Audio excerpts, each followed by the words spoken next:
Alright, what's up YouTube? Welcome back to the channel. In today's video, we will be installing this HD car camera as seen on Amazon. It is, what is it here? Dashcam for 1080p FHD car crash. Dashcam, blah, blah, blah, blah, blah. It's $42.99 on Amazon. I will link it in the description. I'm gonna keep this video as short as possible.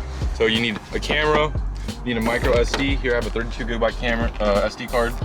And then I have some wire organizers with adhesive on one side so you can stick them on your windshield to organize all the wires. So let's get into the camera. Here we have an HD car camera. So I've used this once before and I was pretty satisfied with the quality of it, so I decided to get another one for my mom's car. There we go. There's that. So first things first, we pull out the camera. It's pretty cool actually. It looks like a little spy camera if you ask me. Pull off that little sticky. Looks like a pretty cool little spy camera. Kind of funny. There's that there.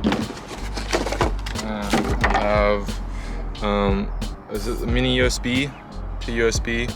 This is if you need it to plug in your camera to your computer, something like that. Don't need that. Next in the bag is the cigarette lighter thing. Well, it's not really a cigarette lighter anymore. I don't know what it is, but it's the car port, the car plug. Plug that into the back of your camera. Turn the power on. Be careful with that lens. Here we have a suction cup. I'm not really a fan of these suction cups, so I'm just gonna put this to the side. And then we have the 3M adhesive mount, which we will be using on the windshield.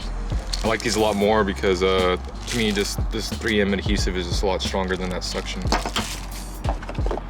Then we have some instructions. We will need to go into these instructions because they're pretty important to read them and install and set up. So we'll get back to that. So here is the EVO 32 gigabyte Samsung micro SD card. Pretty standard stuff. This is, I believe this is like 12 bucks, maybe less. Kind of comes in a bundle, like Amazon links that stuff. So there's that.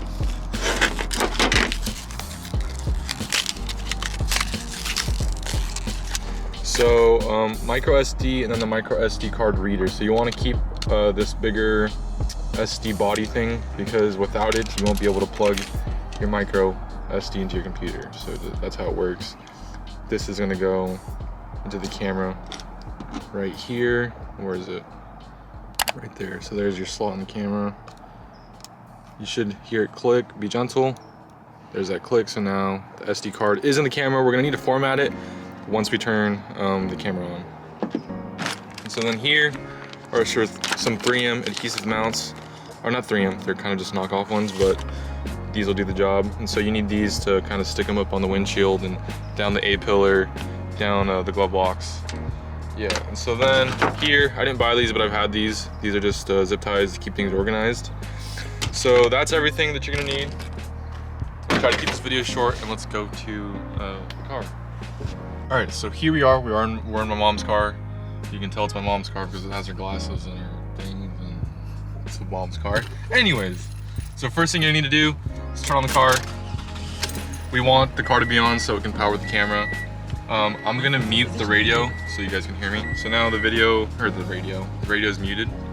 And so now we're gonna undo the power supply. So now we're gonna undo the power supply and we're gonna plug it into the cigarette lighter. There's only one in this car, unfortunately, so Mom, you're gonna have to find a new charger for your phone, sadly. So we're gonna plug that into there. And then we're gonna grab our power. And we're gonna plug it into that slot right there on the camera. So give it a second, and there we are. So the first thing that pops up is no formatted SD card. Please format. Okay, if I can remember correctly. All right, and so in order to access the settings, we see the blinking light. We want that light to be off. So we click the OK button once. Now the light is off, and now we can double click our menu tab. So in our menu tab, there's what? Screensavers, auto power, frequency, beep sounds, language, daytime, format, all that kind of stuff. First thing you should probably do is go down to format, hit OK. Oh crap, what did I do? I turned it off. Format and hit OK. So formatting pretty much means deleting all the memory off the memory card. You should always format a card before you get it. This kind of clears all the junk. So now we have a clean card. So now I'm just gonna go through on my own time, and I'm gonna go through all these settings and adjust them, like the date, the time, the language. Pretty simple stuff. I'll let you guys do that right now, but I'm gonna do this real quick and then we'll get back to you. Here we are in the capture settings. These are pretty important actually. So the first thing is resolution. We want to pick 1080. There's option for 720 VGA. Those are lower qualities. I mean, I don't see why you would go for a lower quality. So we're gonna go with 1080. Next setting is loop recording. And so here, this gives you the option to record in 1 minute, 3 minute, or 5 minute increments. I'm gonna do a 3 minute increment. I mean, it's the middle. You can pick 5 or 1. This is not too big of a deal. WDR, we're gonna keep it off. Exposure, we're gonna keep it what it was default. Motion detection. I mean, I guess it has motion detection, but it won't be on unless the car's on, so we will already be moving, so I'm just gonna keep it off. Audio, I want audio on. It kind of gives reactions when things actually happen in real time. It also does record what you're talking about, so just be careful what you're talking about in the car, but it's always a good thing to have on. And then the date stamp, we're gonna keep that on the video, always cool. And gravity sensing, oh crap, what did I do? Gravity sensing, I believe this is like when you get impact or something, or when you're moving, it detects movement or gravity, so I'm just gonna keep it default, so it's on low. So now we've gone through all the settings, everything's all set up. Now it's time to mount it behind the mirror. All right, so we've done all the setting stuff. Now it's time to put our adhesive mount on our mirror and attach our camera. So first things first, just screw in the little hot shoe. I mean, it's not really hot shoe, but whatever. Little mounting piece, point, whatever. So that's in. So now we're gonna wanna put this on the mirror. And so firsthand, you would think that the middle of the windshield is actually right here where the mirror is, but it's not. So I'm gonna have my camera operator go outside and kind of direct me where the middle is.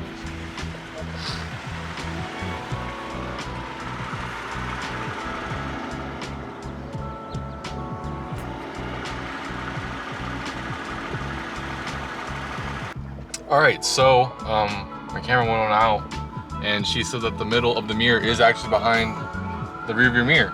So I mean, on my truck, it's to the left. On her Honda, it's to the left. So I guess different cars, different models, the windshield and the placement of the rear view mirror is different. So it may be different on your car. Always have someone go outside and kind of tell you, direct you where the middle of your windshield is if you ever run into that.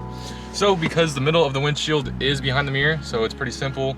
It doesn't really matter how I mount this adhesive, as long as it's underneath that point, I should be fine, and I should be able to move it around on this head, this ball head, and that will allow me to get the perfect angle for the camera. So right behind the mirror point, there we go. So that's pretty perfect right there. And as you can see, if you can point over here, I mean, it doesn't look too bad just for sticking on there with randomness. Doesn't too bad at all. So now it's gonna line it up. And so right here you can tighten and loosen the ball head. And so we kind of just want to angle it up with the hood of the vehicle. And I recommend parking behind a vehicle so you can kind of mock it up. So when you're actually driving on the road, so I'll go outside real quick.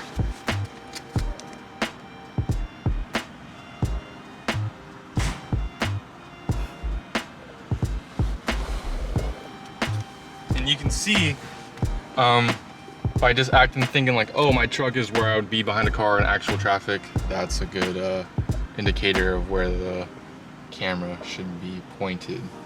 So I'm pretty happy where it is right there. I mean, you can always adjust it. Now I'm just tightening up my ball head. Don't want to tighten it up too tight. You don't want to strip it. And so now the camera and adhesive is all attached to the mirror. So the next step is we have this wire, which is a big mess. And so we're gonna grab it with the adhesive mounts that I showed you guys earlier. We're gonna stick them and we're gonna go up to the center of the headliner, down to the A-pillar, and then we're gonna cross over. I don't know if it's right here on the seal, but we're gonna sneak it behind here, come underneath the glove compartment, and then we'll have it all together. So I'm gonna switch seats real quick and then we'll get to that. All right, so now I'm in the passenger seat. First thing I wanna do, kind of want to hide this wire right here, and I want to tuck it underneath the headliner. And luckily this headliner is kind of loose, and so I can kind of just stick it in without the adhesive. Wow, stick it without the adhesive. So there we go. That was pretty swift, if you ask me. So there's that. But I don't want to just leave it up there, because if you move around, of course, it would kind of just fall out. But it's actually sticking pretty cool. But I do need to put an adhesive point right here somewhere. So I'm gonna grab one of these sticky guys. These are also linked in the description. These are a little bit different than the ones I've used because they kind of clip in. So this, there's not really a clip, so it is pretty loose with the placement. All right, so there is adhesive.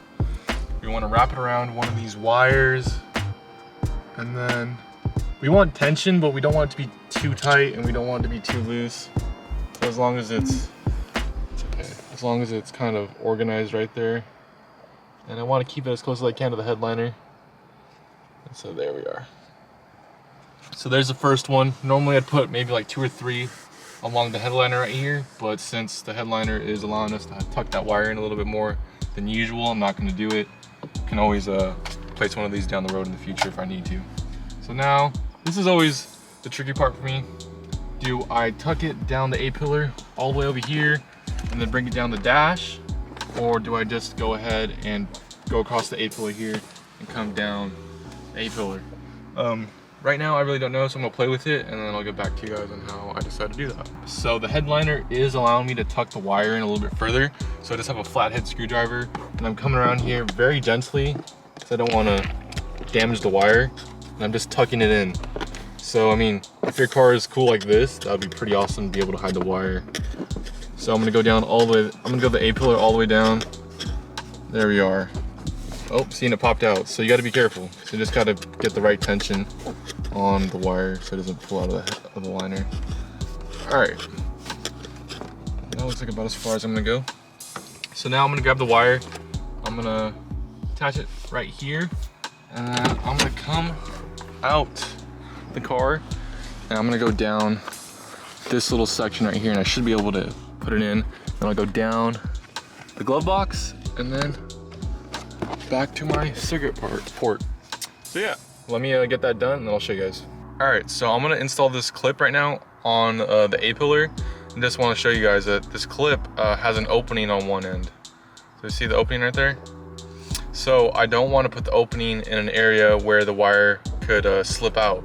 So I can contain it by flipping the clip either direction where it contains the wire the best. So just keep that in mind when you're putting things up, because you don't want the wire to be able to slip out from a direction that you don't want it to be. So that's just kind of the tip with these little clips. All right, so here I am coming down the A-pillar. I'm right here at the door hinge, whatever you want to call it. So I snuck it in right here behind the seal and it fit in pretty friggin' awesome. Now I'm coming down here and I don't think you guys can see it, but I won't even have to put a zip tie or a little adhesive right here, because this piece of plastic right here, I can sneak it up and hide it. So I probably will only need one adhesive probably in this area somewhere. So this is pretty good. This is gonna be a pretty clean install, to be honest. So if you have a Highlander, 2016 Highlander, this camera works awesome with it.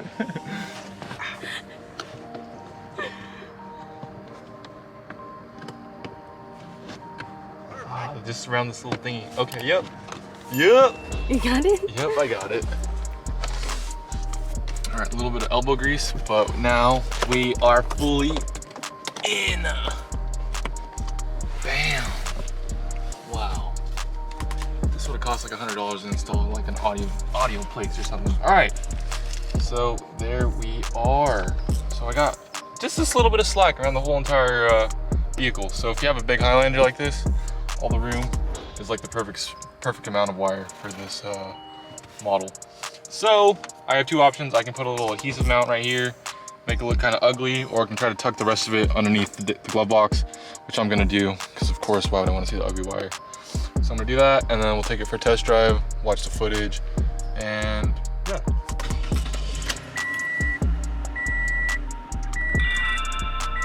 So that is the noise it makes when you know the camera is powered on. So there, it's powered on, it's blinking right on the top left corner. Here is our wire, let's follow it, goes up here to the headliner, down the A-pillar, all the way over here, sneaks out a little bit just on the dash, and then we sneak it in behind this seal in the door hinge, We go down underneath here over this plastic piece that is behind the glove box, and then we sneak it up right here, follow it all the way to the power source. So that's pretty clean install. Used a couple adhesives, maybe used one zip tie, and it looks clean. So now we're gonna go for a drive and watch the footage. All right, so here we are on a wonderful summer day in sunny California. Kids are playing baseball, listening to music, the park's crowded. And let's just say that somehow someone emergency brake checks us. sorry, I didn't tell my passenger. But emergency brake checks us or hits us. Now we have it all on footage, so I can sync up the footage with the camera to the footage on the dash cam. And now, if we get in a car crash or anything like that, it's a he said, she said thing kind of thing. We have footage and we are properly taken care of when it comes to insurance purposes. So that's the main reason why you'd want a dash cam like this. The quality looks a little bit blue right now. It's kind of gotten really dark, and it's kind of twilight right now, so it's not really dark and it's not really bright, so it's kind of in between right now. But overall, love the quality of this camera. This is the third car I put it on, second car I put it on. Would recommend. Link is in the description if you want to check it out. Everything that I use in the video will be in the description. Have any thoughts? It's a great camera. It's a great camera, yep. So hopefully that video helped you out. Hopefully it wasn't too long. I'll see you guys in the next video. Thanks for watching.